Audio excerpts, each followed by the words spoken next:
Everyone, welcome back to my channel Amnify. So guys, हमने अपनी प्यारी सी एम लक्ष्मीकांत की सीरीज को स्टार्ट करा था और उसमें भी हम लोग उसका पार्ट 1 कर रहे थे और पार्ट 1 में भी हम क्या कर रहे हैं, द हिस्टोरिकल बैकग्राउंड कर रहे हैं और हिस्टोरिकल बैकग्राउंड में भी हम लोग क्या कर रहे हैं, द कंपनी रूल। ठीक है, कंपनी का रूल कर रहे हैं और कंपनी के रूल में भी हम लोग क्या कर रहे हैं, हम उसके एक्ट्स कर रहे हैं। कौन से एक्ट्स कर रहे हैं? देखो, आज हम करेंगे द एक्ट ऑफ 1786। इससे पहले हमने कंपनी रूल के कौन से एक्ट करे हैं, हमने उसका रेगुलेटिंग एक्ट करा है, उसका अमेंडिंग एक्ट करा है, फिर सिंडी एक्ट करा है। So if you people want कि आपको आज की क्लास अच्छे से समझ में आए, okay, if you want to understand it properly, then I will recommend कि आप एक काम करो, पीछे वाली क्लासेस में जाओ, do check out that previous classes in order to get the better clarity on the concepts that I am gonna teach in today's lecture. समझ में आया?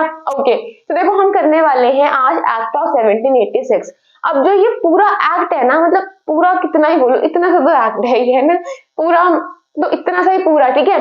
तो ये सारा एक्ट किसके इर्द गिर्द घूम रहा है? वो है आपके लॉर्ड कॉर्नवालिस या फिर चार्ल्स कॉर्नवालिस। ठीक है, तो अब ये कौन सी पर्सनालिटी है, ये कौन सी शख्सियत है, इनसे मैं थोड़ा सा आपको रूबरू करवाती हूँ। तो देखो, ये वही है जिन्होंने 19 अक्टूबर 1781 में क्या करा था, अपनी आर्मी को सरेंडर कर दिया था। किनके आगे? जनरल जॉर्ज वॉशिंगटन के आगे, रेवोल्यूशनरी वॉर में, अमेरिकन वॉर ऑफ इंडिपेंडेंस में। ठीक है, तो इनकी 8000 मैन की आर्मी थी, उन्होंने क्या कर दिया, सरेंडर कर दिया और ये वापिस अपना भाग आए ब्रिटेन में। ठीक है, समझ में आया? तो ये वही पर्सनालिटी है, तो वहां से छोड़ छाड़ के सब कुछ ये वापिस आ गए।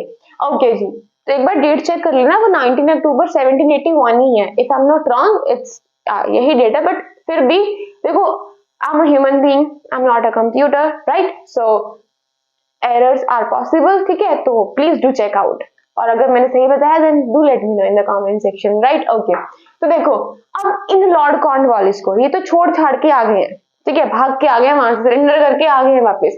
अब ये आ गए यहाँ पे, तो वेले घूम रहे थे, तो इनको बोला गया कि सर, आपके लिए हमारे पास एक ऑफर है। ठीक है, इनको बोला गया कि सर, आप फालतू घूम रहे हो, टाइम वेस्ट कर रहे हो, है ना, कुछ प्रोडक्टिव वे में लगाओ, क्यों अपना टाइम घूम के वेस्ट कर रहे हो। तो इनको बोला कि सर, आपके लिए हमारे पास ऑफर है। तो ये जनाब कहते, बताइए कौन सा ऑफर है जी हमारे लिए। तो इनको बोला गया कि हम आपको जो है ना, वो गवर्नर जनरल ऑफ बंगाल जो है वो अपॉइंट करेंगे, ये पोस्ट हम आपको देना चाहते हैं। ये कहते, मैं क्यों पोस्ट लूं? वो कहते कि हम लेना चाहते हैं। ये कहते चलो ठीक है ना, मतलब मैं वहां पे चला जाऊंगा। कहते कि okay, I will go there definitely, कोई बात नहीं, तुम लोग प्रॉब्लम में हो ना, कोई बात नहीं, मैं तुम्हारी मदद करता हूँ।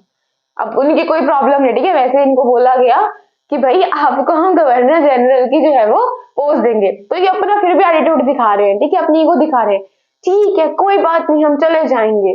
ठीक है, बट आप लोगों को हमारी 2 डिमांड जो है वो पूरी करनी पड़ेंगी। ये कहते हो कि I will go there provided you have to accept my 2 demands. अब डिमांड्स कौन सी थी भाई? इनकी डिमांड्स भी इनकी ईगो की तरह, यू नो, इनकी पर्सनालिटी की तरह कुछ ज्यादा ही बड़ी थी। तो कौन सी डिमांड थी इनकी? इनकी पहली डिमांड थी, देखो अगर आपको याद हो तो हमारी एक काउंसिल बनी थी, काउंसिल में 4 लोग होते थे और एक हमारे होते थे गवर्नर जनरल, इनको मिला के 5 लोग बनते थे। अगर मान लो कोई फैसला लेना है, कोई डिसीजन लेना है, अब बोल दिया, 3 लोगों ने बोला यस, ठीक है, और गवर्नर जनरल और किसी एक पर्सन ने बोला कि नो, बट 3 लोग मेजॉरिटी में हो गए हैं, तो जो मेजॉरिटी है वो जीतेगी, तो मतलब यस, उस डिसीजन का जो फैसला होगा वो यस होगा, मतलब उस चीज का फैसला यस होगा। तो लॉर्ड कॉर्नवालिस कहते हैं कि नहीं, मुझे चाहिए ओवरराइडिंग पावर, मुझे चाहिए वीटो पावर, कि अगर मेरी हाँ है तो हाँ होगी, अगर मेरी ना है तो मेरी ना होगी इन स्पेशल केसेस। ठीक है, तो इनकी पहली डिमांड क्या थी? इन जनाब की, इन सर की पहली डिमांड ये थी कि इन्होंने बोला, मैं जाऊंगा as a governor general of Bengal, but I need veto power, I need overriding powers. ठीक है, मुझे ओवरराइडिंग पावर चाहिए अपनी काउंसिल के ऊपर इन स्पेशल केसेस। इतना समझ में आया?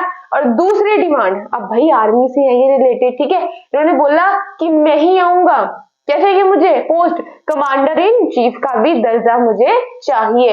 तो कहते ये तो बहुत ज्यादा ना फालतू की बातें कह रहा है। तो कहते कोई बात नहीं, चलो हम लोग थोड़ा दानवीर बन जाते हैं, और उन लोगों ने इनकी डिमांड्स एक्सेप्ट कर ली। और जैसे ही इनकी ये 2 डिमांड्स उन्होंने एक्सेप्ट करी, ये जनाब आ गए, ये महाशय आ गए और यहाँ पे आगे अपॉइंट हो गए, इंडिया में आके अपॉइंट हो गए as a governor general of Bengal. इतनी सी कहानी समझ में आई और इन्हीं दो पावर्स को देते हुए लॉर्ड कॉर्नवालिस को ये एक्ट जो था वो इनैक्ट हो गया। समझ में आ गई इतनी सी बात मेरी? ओके, वेरी गुड, समझ में आ गया। ठीक है, ये मुझे ना आगे थोड़ा ये बोलने की बार बार समझ में आ गया, समझ में आ गया, समझ में आ गया। So you know I actually confirm कि आपको समझ में आ रहा होगा। So I assume that you people are sitting, you people are listening में, लाइक जैसे ऑफलाइन में सब लोग सुनते हैं। So I am assuming that situation. ठीक है, तो if you are getting irritated from this then do let me in the comment section, I will try to improve this. समझ में आ गया, समझ में आ गया, समझ में आ गया। ओके, आगे बढ़ते हैं। तो अगला एक्ट आया चार्टर एक्ट ऑफ 1793। अब फाइनली चार्टर एक्ट आ गया। चार्टर एक्ट का मतलब मैंने आपको बताया था। देखो, चार्टर क्या होता है? Written permission. और चार्टर एक्ट कौन से एक्ट होते हैं जो कि बताते हैं कि कंपनी का और कितना टाइम बचा है इंडिया में एज अ मोनोपोली। मोनोपोली क्या होती है? देखो, ब्रिटेन में और भी बहुत सारी कंपनीज होंगी, इंग्लैंड में, ठीक है, बहुत और भी कंपनी होंगी प्राइवेट, तो वो कंपनीज भी तो आगे यहाँ पे ट्रेड कर सकती हैं। बट नहीं, जो ये वाली कंपनी थी, जो ईस्ट इंडिया कंपनी थी, सिर्फ इसी को अधिकार मिला था, एक अधिकार मिला था कि आप लोग ही ट्रेड कर सकते हो। ठीक है, तो फिर इनके ऊपर चार्टर एक्ट आते थे। तो चार्टर एक्ट आया ब्रिटिश क्राउन का, तो उन्होंने बोला कि हम अब क्या करेंगे, मतलब बताते थे चार्टर एक्ट के अंदर कि आपका और कितना टाइम बचा है, कितने और साल आप अकेले ही क्या कर सकते हो, क्या कर सकते हो, ट्रेड कर सकते हो। इतना समझ में आया आपको? ओके, तो देखो इस एक्ट के फीचर्स पढ़ते हैं पहले तो हम लोग। ठीक है, और इसमें बताते हो क्या हुआ था कि इसमें देखो इन्होंने 20 साल ना और इनकी पावर को एक्सटेंड कर दिया था मोनोपोली की। चार्टर का मतलब क्या है मैंने आपको बता दिया कि इसमें बताते थे कि आपके और कितने इयर्स बचे हैं, उससे रिलेटेड सब कुछ बातें होती थी। तो फाइनली चार्टर एक्ट आ गया। इस एक्ट ने बता दिया कि आपकी जो ट्रेड मोनोपोली है हम उसको और एक्सटेंड कर रहे हैं 20 सालों के लिए। 20 साल आप और अकेले ही हवा में उड़ सकते हो, ऐश कर सकते हो, मजे में अपनी ट्रेड कर सकते हो। आपके ऊपर कोई रोक टोक नहीं है, कोई और आके आपका कंपटीशन में नहीं उतरेगा। समझ में आ गया जी? ओके, अब बाकी फीचर्स को भी पढ़ते हैं। अब देखो, कॉर्नवालिस को एक पावर मिली थी, veto power, overriding power over his council. ठीक है, तो क्या करा गया इस एक्ट के तहत, जितने भी फ्यूचर के गवर्नर जनरल होंगे या फिर जो भी प्रेसिडेंसीज के गवर्नर होंगे उनको भी ये पावर एक्सटेंड कर दी गई कि सिर्फ कॉर्नवालिस के पास ये पावर नहीं है, अब जितने भी आगे फ्यूचर में आएंगे ना उन सबको ही क्या मिलेगी, सबको ही मिलेगी overriding powers over their councils. ठीक है, तो पहला तो फीचर इसका ये है। दूसरा फीचर क्या है कि जो गवर्नर जनरल है ना, इनको और भी पावर दे दी गई, more power and control over government of subordinate president. देखो, जो गवर्नर जनरल है बंगाल के, हमने पढ़ा था ना कि जो मद्रास और बॉम्बे के गवर्नर से इनको क्या बना दिया गया, सबऑर्डिनेट बना दिया गया किनके, बंगाल वाले गवर्नर जनरल के अंदर। तो यहाँ पे इनकी पोजीशन को और स्ट्रांग कर दिया गया। लास्ट एक्ट में हमने क्या पढ़ा था कि इनको कितनी पावर्स मिल गई है ना, फ्रेम करने की, रियूज करने की मिल गई है। उसमें पढ़ा था हमने अमेंडिंग एक्ट में, है ना, कि फ्रेम करने की चीजें मिल गई इनको, रेगुलेशन प्रोविंशियल कोर्ट्स के रिगार्डिंग। ओके, और इनको क्या मिल गया है, इनको एग्जेम्प्ट कर दिया गया सुप्रीम कोर्ट की जुरिस्डिक्शन से, तो इनको वहां पे पावर्स मिली थी। तो इस एक्ट के अंदर भी क्या हो गया, जो आपके गवर्नर जनरल थे बंगाल के, इनको और पावर मिल गई और कंट्रोल मिल गया किनके ऊपर, जो बॉम्बे और मद्रास, तो ये सबऑर्डिनेट प्रेसिडेंसी थी, ठीक है, प्रेसिडेंसीज थी। देखो मेरी टंग ट्विस्ट होती रहती है तो आपको थोड़ा सा ना इसका फैमिलियर होना पड़ेगा। ठीक है, तो जो इनकी गवर्नमेंट थी बॉम्बे मद्रास की, जो ये दो प्रेसिडेंसीज थी, इनके ऊपर और भी ज्यादा कंट्रोल किनको मिल गया, गवर्नर जनरल ऑफ बंगाल को। समझ में आ गया? ये आपको मैंने बता दिया। और देखो बीओसी की एस्टेब्लिशमेंट हुई थी पिट्स इंडिया एक्ट के अंदर, है ना, बोर्ड ऑफ कंट्रोल बनाए थे। क्यों बनाए थे? ताकि उनके जो भी पॉलिटिकल अफेयर्स है उनको रेगुलेट करें कंपनी के, है ना, इनको एक सीओडी के ऊपर बिठाया गया था और मोर पावरफुल बॉडी के रूप में इनको खड़ा करा गया था और एस्टेब्लिश करा गया था, ये बोल सकते हो, खड़ा नहीं, एस्टेब्लिश करा गया था। ठीक है, तो अब क्या बोला गया इस एक्ट के अंदर कि जो आपकी जो बीओसी है ना, जो आपके बोर्ड ऑफ कंट्रोल के मेंबर्स हैं और जो स्टाफ है, उन सबकी जो सैलरी है उनको पेमेंट कहां से करोगे आप सैलरी की, out of the Indian revenues. इतना समझ में आया? ठीक है, बनाया वहां से, कौन से एक्ट से बने थे, ये पिट्स इंडिया एक्ट से बने थे। बट इनकी सैलरी की बात कहां पे हो रही है, मतलब इनको सैलरी कहां से मिलेगी, तो बात हो रही है आपकी एक्ट ऑफ 1793 के चार्टर एक्ट में।